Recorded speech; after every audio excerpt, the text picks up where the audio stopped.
This afternoon, I am in Cambridge, Massachusetts, visiting the Harvard University Law Library and speaking with Robert L. Buckwalter, who is now retired, but he was the associate librarian for collection services here at the Law Library for many years. You retired, as I recall, after about 23 years here, Bob. That's right. In 2006, if my notes are correct. That's right. Okay. Bob, it is our custom to learn a little bit about the person with whom I'm talking as a person, other than just a colleague, and, you know, and all that role. Could you tell us a little bit about your life, perhaps not only today, especially now that you're retired, but perhaps even when you were younger? Sure. I was born and raised in Baltimore, Maryland. Grew up there. I went to the public schools in Baltimore County, and then stayed on in Baltimore for college at Johns Hopkins. I was an English major in college, and it had long been my intention and desire to go into the ministry. And so I went to the Lutheran Theological Seminary at Philadelphia when I finished my college work, and in fact served as a Lutheran minister for 5 years. But during that time, I began to realize that that wasn't exactly the career path that I wanted to follow, and so it occurred to me that it might be a good idea for me to think about some other options, and in a variety of ways, librarianship began to assert itself as a possibility. And so I went to library school at Columbia University School of Library Service, and have enjoyed that career ever since. As far as non-career type things are concerned, I have a very strong interest in classical music and especially opera as an observer, not as a participant. But I've been fortunate in always living in places where there was a wide range of those kinds of activities available to me. So in addition to taking even more advantage of those kinds of cultural opportunities since I've retired, I also spend some time gardening. I have served as a volunteer with Recording for the Blind and Dyslexic, and I enjoy playful times with my wonderful cat, Oliver. I've also done some traveling, some foreign traveling since I retired. I did a bit of that while I was still working, but have had, fortunately, the opportunity to visit a number of places around the world. Many of which have opera houses, and so not surprising. Not surprising. So that's sort of me. Well, I think having that as a special interest is probably wonderful. I have a brother-in-law who shares your opera as a real passion. Oh, really? I enjoy it to a point, but I'm mostly into symphonic music, so I tend to, you know, go to the symphony more than the opera. Well, I do all kinds of things. I do symphonic music, I do chamber music, I do piano recitals, I do voice recitals, I do opera. If it's musical, I'll go to it. Yeah. Bob, you know, you've had a very interesting career. In preparing for today, I noticed that after you got your library degree, your first job was as a head of acquisitions at Columbia University's Law School Library. Could you tell us a little bit about some of that, including perhaps how it was you decided to come to work in a law library? Sure, I'd be glad to. As I mentioned, after I realized that the ministry wasn't exactly the right career path for me, decided to go to library school and was accepted at Columbia, and so that's where I went. And I wasn't sure how I was going to pay for it. And when I got to library school, I discovered that if you were working as a library assistant in the libraries at Columbia, you were entitled to free tuition for up to 2 courses a semester in the library school. And that seemed like it was a real answer to the problem. And so I went to see what positions were available. And I interviewed for 2 positions on the support staff in the Columbia Libraries. One was a reference assistant at the business school. The other was a position working at the Cardex, checking in periodicals in the law school library. I had no background in business or law. I had no particular interest in business or law. The whole reason for doing this was to get free tuition at the library school. And I was offered both of those jobs.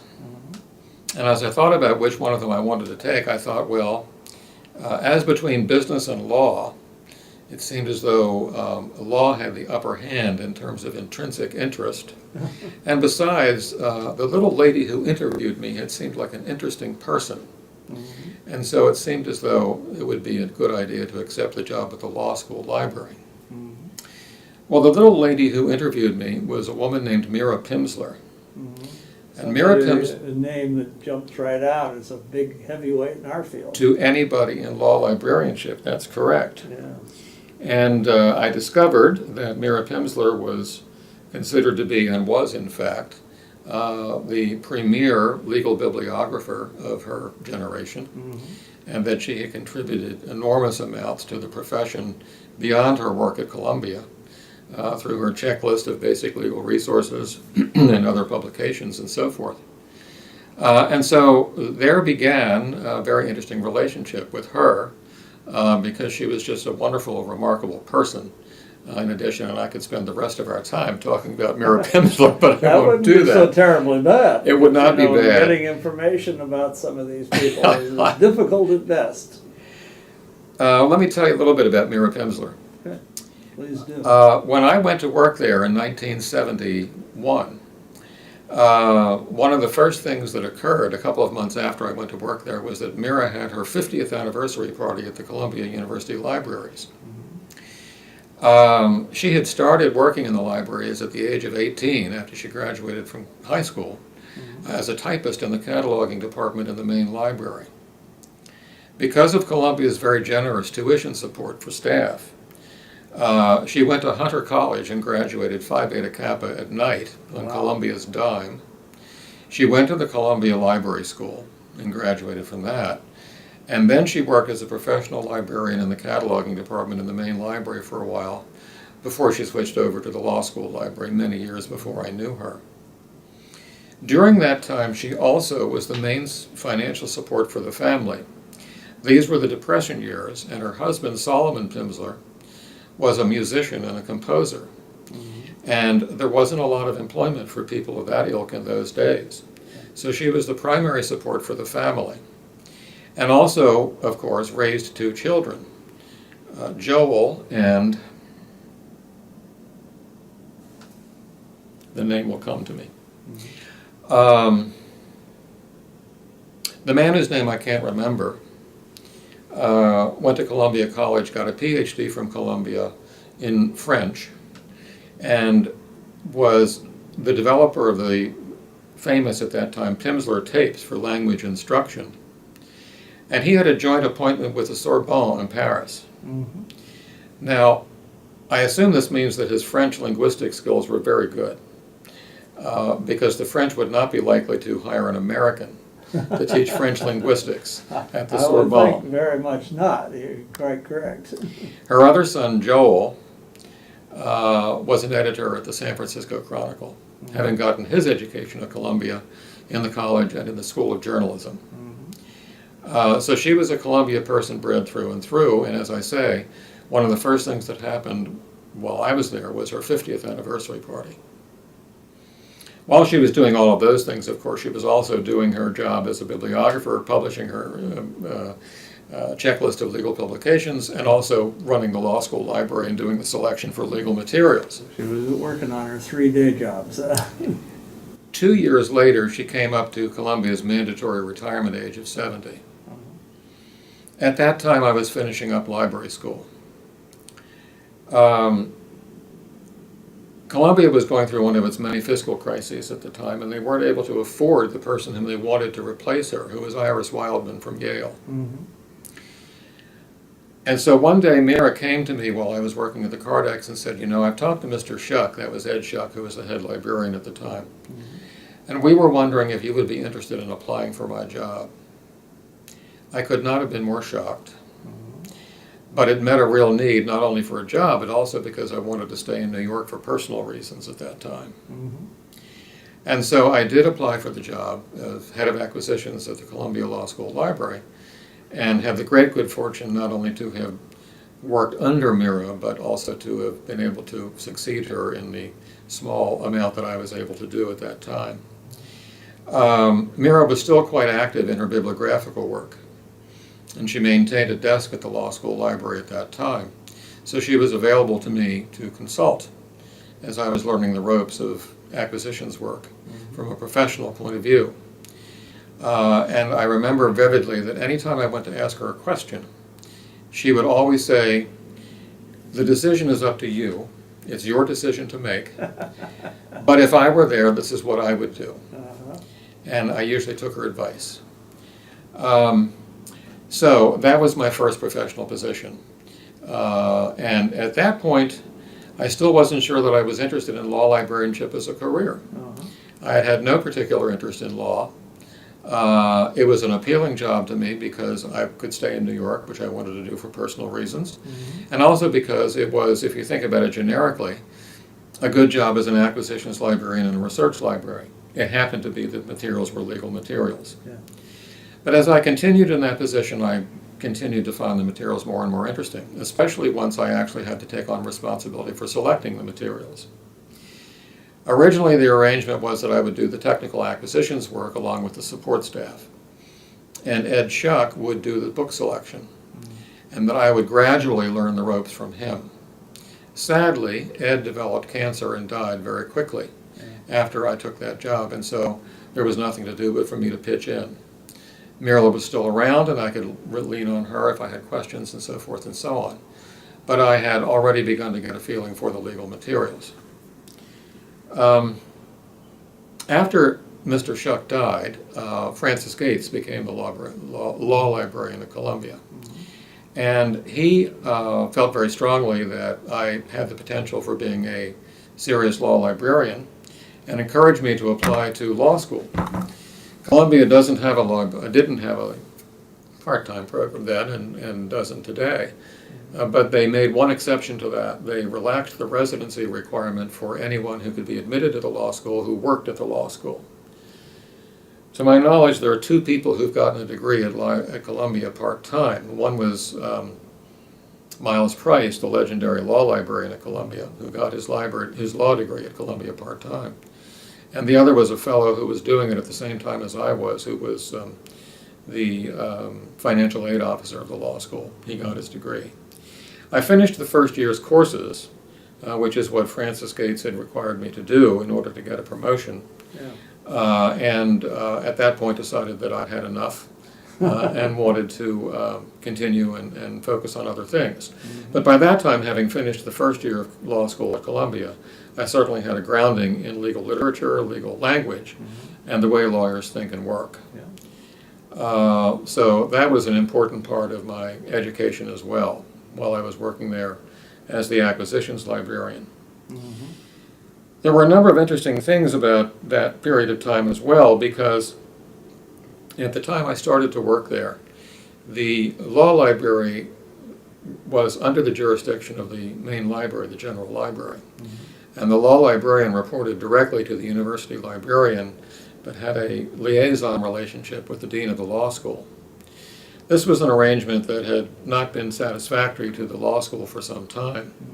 And so while Francis Gates was there, the administrative arrangements were changed so that the law librarian reported directly to the dean of the law school. What this meant on an operational level for those of us in technical services was that we needed to develop all new procedures. Previously, for example, all of the orders that were for the law school library had been placed by the people in the general library. We would do the bibliographic searching and fill out the order forms in the law school, send them over to the main library, they'd place the orders, and so forth. All of that changed. We had more direct control over the operation. It gave me the opportunity to develop a whole brand new set of acquisitions procedures for the law school library, which is a wonderful learning experience for me, and I think resulted in better service for the law school itself.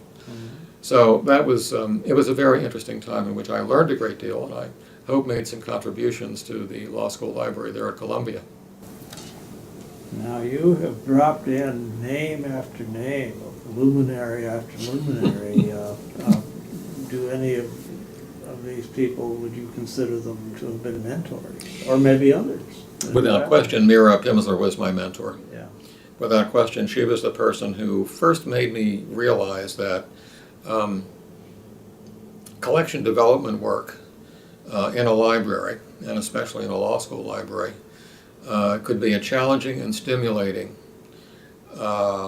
intellectual exercise, as well as a very practical one. I learned an enormous amount from her in terms of technical procedures and in the kind of judgments that are required in building a library collection. And to this day, I regard her as the person who was most important in my formation as a law school librarian. Well, that's what good mentors are for, I believe. I believe so. Exactly. Well, you didn't stay at Columbia forever. I did not. You decided to come a little further north, also to a city where you would be able to enjoy your passions of music and opera. That's right, that's right. And that's Boston, and specifically here to Harvard. And you arrived, became the assistant librarian for collection development here at the Law Library, and then later, I don't know the timing, you were promoted to associate law librarian for collection development. Right. You want to talk a little bit about that and some Sure. of the things that occurred here under your watch? A lot of interesting things. By 1983, I was beginning to think that it would be a good idea for me to move on from Columbia. I had, as I said, learned a great deal and had an opportunity to do a lot of things there. But it seemed as though it was time for additional growth. And as it happened, just as I was beginning to feel that way, Terry Martin called me one day. He had come to Harvard about a year or two before that, and asked me if I would be interested in applying for a new position that he was thinking about creating up here, assistant librarian for collection development. I'm sure that Terry, in his own contribution to this oral history, has probably gone into a good deal of depth about the changes that had taken place at Harvard between Morris Cohen's tenure and Terry's own tenure. And 1983 was still a time when Terry was building a new staff and building some new procedures. I welcomed the opportunity to interview for that position and was very pleased when Terry offered it to me. It was an interesting and challenging time. There were a lot of morale problems on the staff. It, for me, was a step up in terms of the level of responsibility, both in terms of the size of the collection. Columbia had the second largest law school library at that time.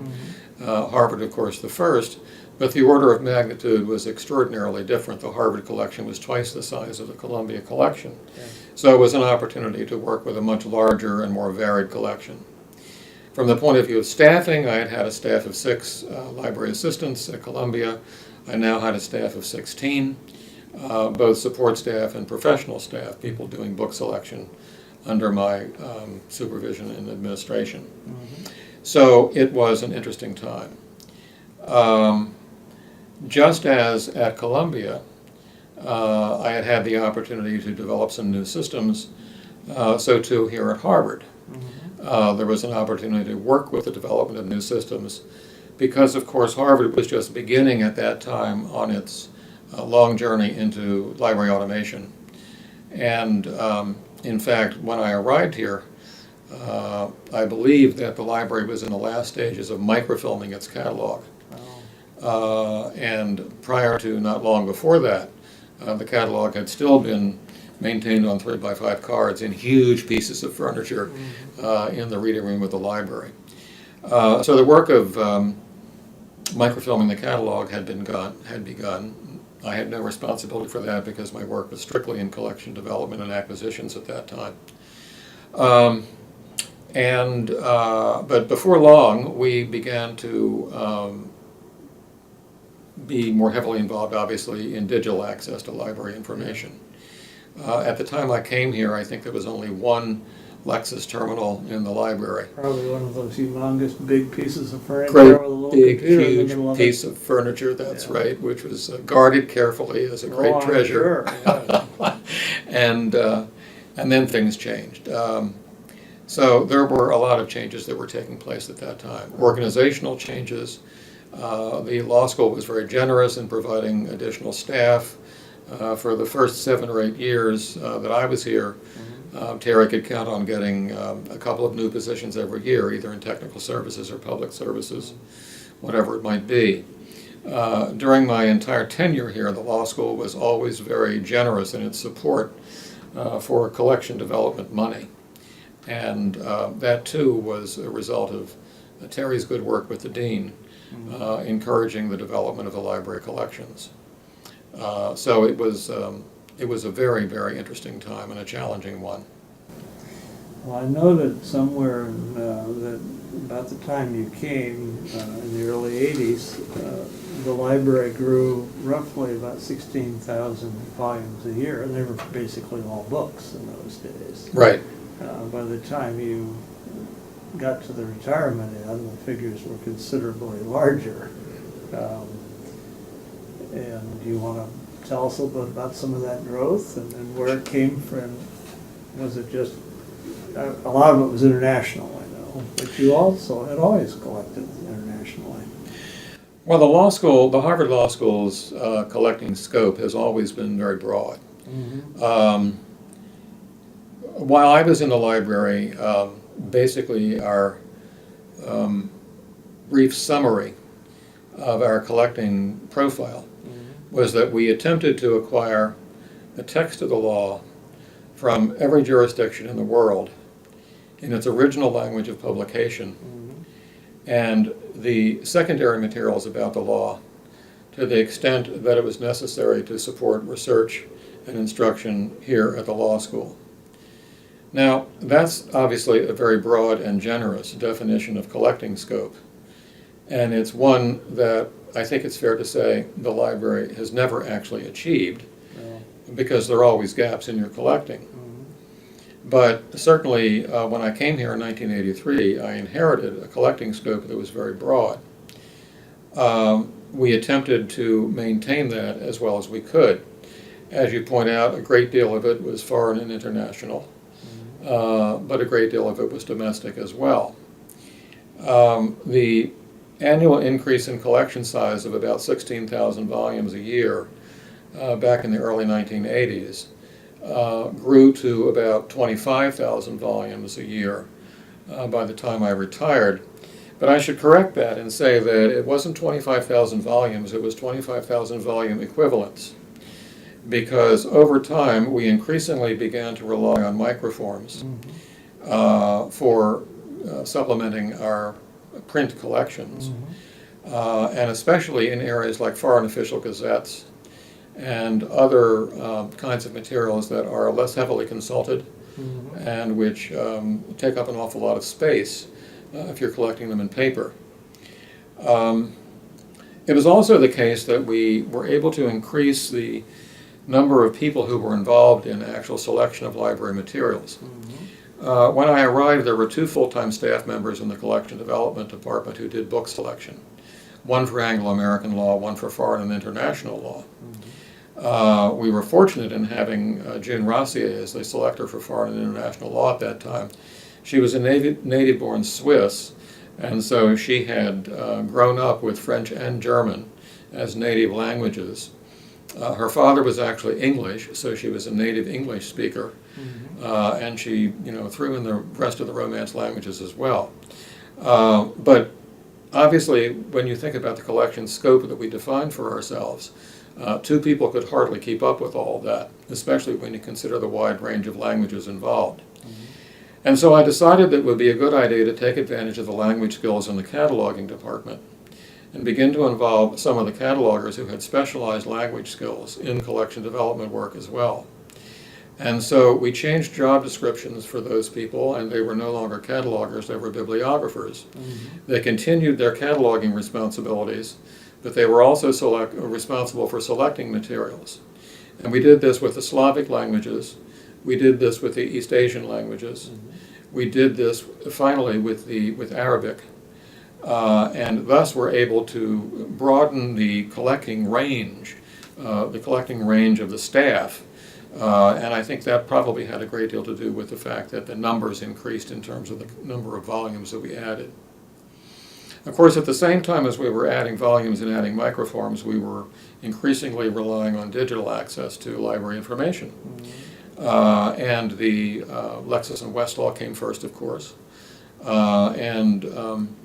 We obviously were able to take advantage of all of those opportunities to increase the range of resources that were available as well. Well, you know, when we speak in terms of acquisitions, today maybe the numbers don't sound so impressive, but you began here, you were adding about 16,000 volumes a year in print. And over the course of your career, I've seen a figure of about 600,000. The increase was actually total over those years. But you did broaden the collection, and I want to focus actually first on how you broadened the selection group, the librarians who did the selection. I know that as catalogers they had language skills, but they wouldn't necessarily, I would think, have the background to evaluate books for selection. How did you basically bring them along so they could do that? We had some draft collection development policies which spelled out the kinds of materials that we were most interested in acquiring in terms of legal format. And we shared those with the new bibliographers, the catalogers that had taken on collecting development responsibilities. We encouraged people to take advantage of courses in legal bibliography, both here at the law school and also at Simmons Library School. And there was individual mentoring. Basically, in the early stages of these people's involvement in collection development, they would meet with me on a regular basis and go over their selections, and I would review the selection that they had made, and we would discuss,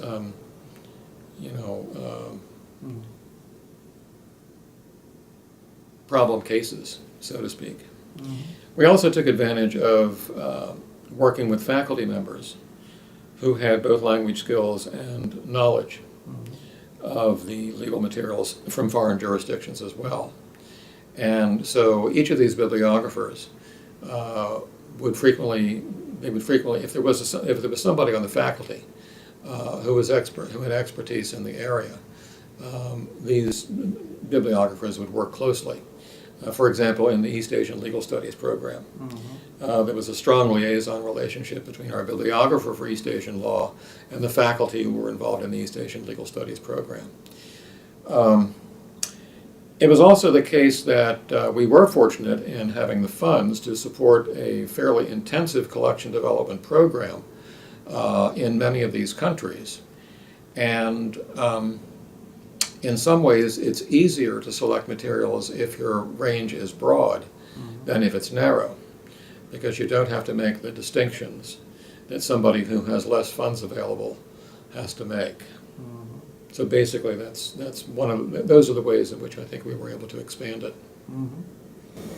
Well, I know another area of collection building and development that you were part of over the years was in the government documents as a depository, not only here but for the campus itself.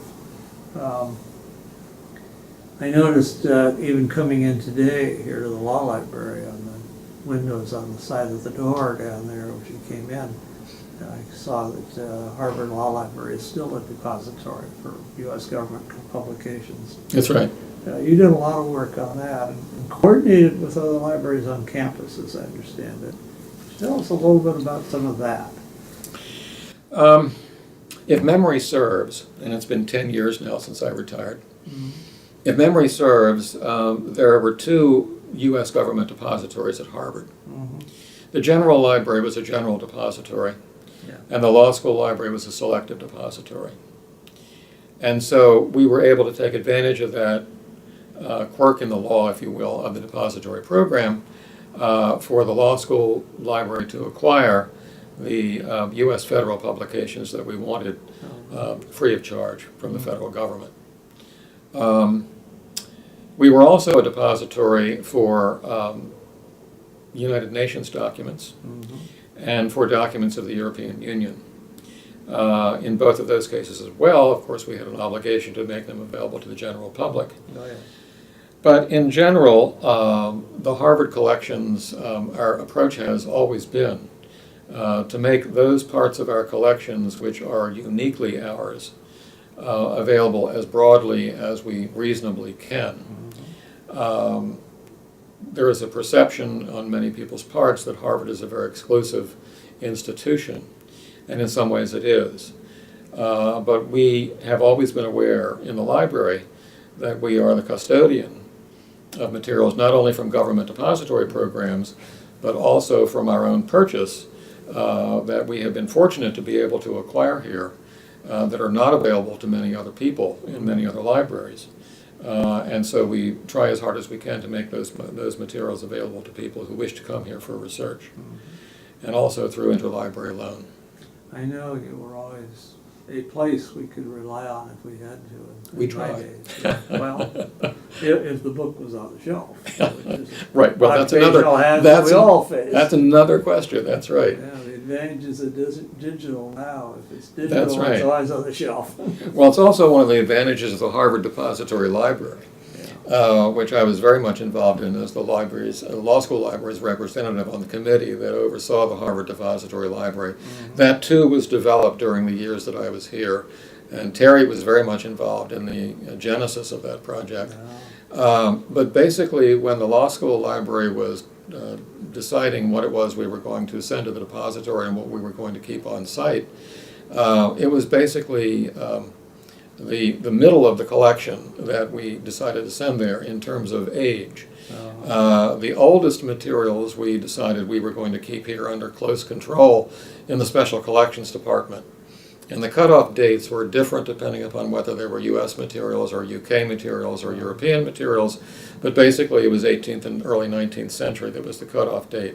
And so anything published before that date did not go to the Harvard Depository, has been kept here on campus. The more recent materials, obviously, we needed to have close at hand so that people could have easy access to them. But it was materials that were published between, let's say, the beginning of the early part of the 19th century and the early part of the 20th century, which we decided would make most sense to send off to the Harvard Depository, and that was for several reasons. They were the least heavily used. They were, from a financial point of view, the least valuable. They weren't rare books, they were just old books.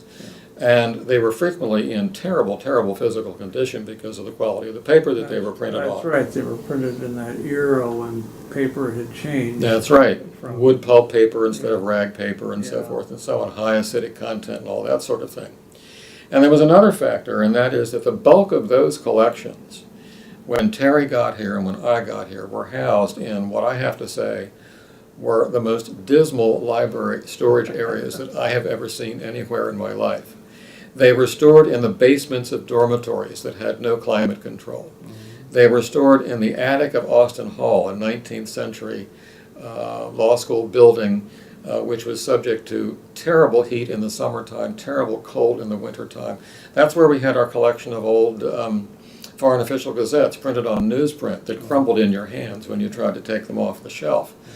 And so sending these materials out to the Harvard Depository, if we could actually get them there, if they didn't fall apart before they went in transit, meant that they were going to be in proper storage conditions, proper climate control, and we had a very laborious process of processing all of that material. You alluded to the question of whether or not it could be found on the shelf. Many of these materials were very poorly cataloged in the old days.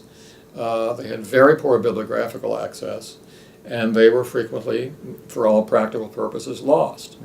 What we did in transferring them to the Harvard Depository was bring them out of those terrible storage areas, put them in protective enclosures if they needed that kind of treatment for preservation, and create decent bibliographical records for them so that people could get access to them even though they physically weren't here on campus. but were at the Harvard Depository, where they could be gotten in 24 hours. So that was a very interesting aspect of the work as well, sort of developing those procedures and overseeing that whole process. I should say also that in the case of those foreign official gazettes that were in the attic of Austin Hall, what we did there, because it was early days and digital access wasn't readily available yet, was to basically convert those materials to microform, in most cases by acquiring film that other people had already produced. And we simply got rid of the materials themselves. We were actually able to find buyers for some of them, and there were some European libraries that bought back our hard copy of their official gazettes if they were in decent condition. Others simply had to be trashed. So in addition to the several hundred thousand, what did you say, it was 600,000 volumes? Probably 600,000, Yeah. but you did withdraw. We withdrew about 100,000. We withdrew about 100,000 volumes during that time. You know, most of it material that was just falling apart. Yeah, yeah. Now, speaking sort of as a segue now into digitalization and microfilming of parts of this collection. Right. That you had a regular sort of a systematic program for some of that. And I know you were responsible for negotiating at different points with some of the people companies that did this for you. That's correct. Basically, the macro decisions on what was to be microfilmed were essentially made by Terry Martin, but with consultation with other people in the library as well. The implementation of those projects was something that I got involved in, and later on also got involved in negotiating some of the contracts when those microfilm projects were turned into digital projects. Basically, the initial decision to convert the materials to microform the decisions were made for a couple of reasons. One was actually a preservation decision. Again, we were talking about the first project that we went into wholesale was the 19th century legal treatises. We realized it was the strength of the collection that we had collections that nobody else had, including the Law Library of Congress. And that was simply because we got here early and were collecting for all those years when other people weren't collecting yet. That the materials were in poor condition and were not very heavily used in our own library. We also knew that there was a demand that other people would welcome the opportunity to have microform copies of these materials in their collections. And so it was a fairly easy decision to make to microfilm those materials. There were times when the microfilming was done actually here on site, when vendors brought in cameras and filmed the materials here. There were other times when the materials were shipped off to the vendors to be microfilmed in their site, in their offices, but always under strict control. And there was also some upgrading of the bibliographical records that was done for our use in-house.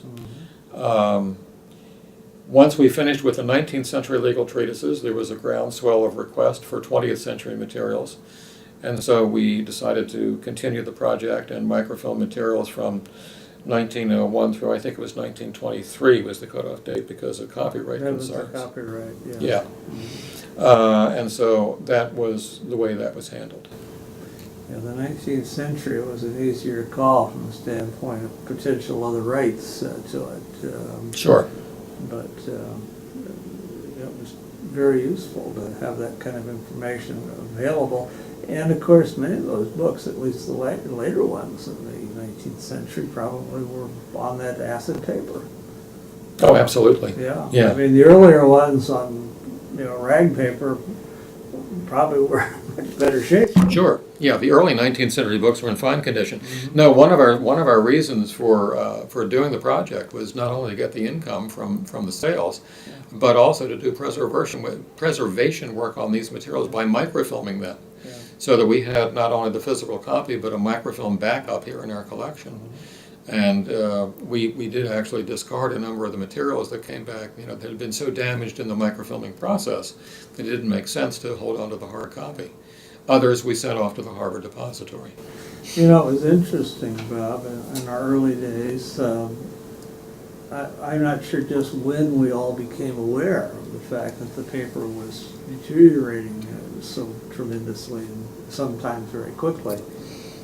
It wasn't on the radar, particularly, at least in circles I knew of, when That's I an first started, but it then came on. Yeah, that's an interesting question. Yeah, when I think about that, I mean, I was in a library school from 1971 to 1973, and I have to say I can't remember hearing anything about I don't think it was wood on the pulp radar. paper back then. Yeah, I mean, it came on the radar, and at that time, everyone was tearing their hair out, trying to figure out, well, what do we do about But this? you know, during the years that I was working on the professional staff at Columbia, which was 73 to 82, there was in fact a preservation librarian in the main library at Columbia who I think was one of the first people to begin blowing the whistle on that sort of thing. Her name escapes me.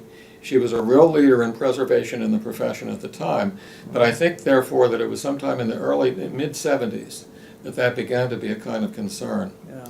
By the way, to go back to my Columbia days, it was something that I wanted to mention and I forgot to mention at the time, but this is a good example of it, and that is that one of the things that I learned by working at the Law School Library at Columbia was how important it was and still is to collaborate effectively with colleagues in other libraries in the university when you're fortunate enough to be working in a large university library system. I had colleagues in the law school library, of course, but I had colleagues in the general library at Columbia whom I relied upon for all sorts of things, even after Francis Gates negotiated the Great Split from the administration of the law school library. And this preservation librarian was one of them. She was always there as a resource to rely on. And of course, the same thing was true here at Harvard as well. I mean, when I came here to Harvard in 1983, Harvard was famous or notorious for having 93 independent libraries, which was the number at the time, and so forth and so on. Well, they might have been independently financed and independently governed, but we also collaborated together. And again, here at Harvard, I mean, I had an enormous number of very valuable colleagues in various libraries. The main library in Widener, the business school library, the Kennedy School Library, the education school library, and so forth and so on. It was one of the great joys to be able to work at two places that had such a rich store of other colleagues. Well, you know, it's interesting to hear you comment on that collaboration at Columbia, because a number of places where the law school sort of got split off from everybody else with its library, animosities were around for a while that kind of made some of this difficult at the very best. Well, there were animosities that remained for a while at Columbia, but they were at the highest level. So the underlings took care of real business. On an operational level, we continued to get along just fine. Oh, that's good. Yeah.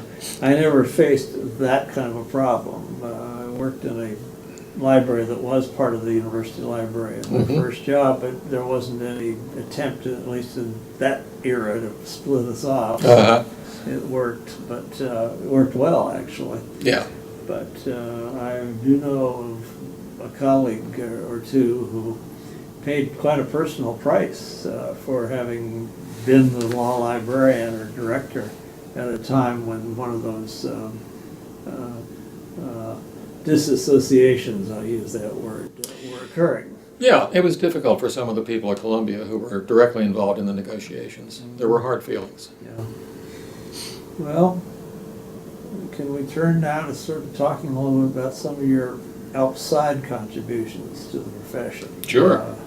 Not the least of which is some years ago you wrote a chapter for a little book that I had something to do with as a general editor. I have to admit Connie Bolden and Helena Van Feel were the first editors, and it was sort of turned over to me by them, but you were one of the writers. But you did a lot of other things too, so you want to talk a little bit about some of those? Sure. Again, I think it has to go back in some ways to Mira Pimsleur, not in terms of anything that she specifically taught me, but her example that librarianship can be more than what you do on the job that you're paid to do, and that if you're fortunate enough to work in a place that has resources, that you have a kind of responsibility to take advantage of that and share the wealth, so to speak, with other people. And so just as she had her publication activities so too I was fortunate to be able to contribute to your publication, the Handbook of Law Librarianship. I actually served as the editor of law books published in Law Books in Print for a while, another Mira Pimsleur collection. Yeah. She had been the original editor of those publications. When she died in 1979, Phil Cohen, another legendary name, was looking for someone to carry on the work, and knew that I had worked closely with Mira, and so he asked me if I would be interested in taking on the editorship of that publication, which I was interested to do, both as a continuation of her work and also because it just seemed like an interesting thing to do. Mm-hmm. And so I did that for a while until I came here to Harvard. And then it was just unmanageable to be doing both of those things at the same time. But I did have the opportunity to be invited to give some presentations at AALL meetings, wrote a couple of articles on various aspects of collection development, had the great good fortune to be able to spend 2 weeks in 1984 with Bob Baring and Jerry DuPont at a workshop for Chinese law librarians under the auspices of the Committee on Legal Education Exchange with China. And it was a fascinating experience, which I would never have expected to happen. And so, yes, I always felt that it was both a pleasure and a responsibility to be able to share some of what I had learned by working in 2 fine collections with some excellent colleagues, and in that way hoping to make a contribution to the profession. Well, Bob, we're probably nearing the end of our conversation this afternoon, but it's customary to ask before we end and close, if there's anything we've not talked about that you want to bring up, or if there's anything we've talked about but you want to say a little more about. I think we pretty much covered the waterfront, from my childhood and youth to my retirement, where I'm continuing to take advantage of all the music and travel opportunities that I have here in Cambridge and Boston. And I just want to say thank you for being given the opportunity to participate in this project. It's been fun, and I hope that it will be of interest, and I look forward to looking at some of the other contributions that other of my colleagues have made. Thanks very much. Thank you, Robert L. Buckwalter.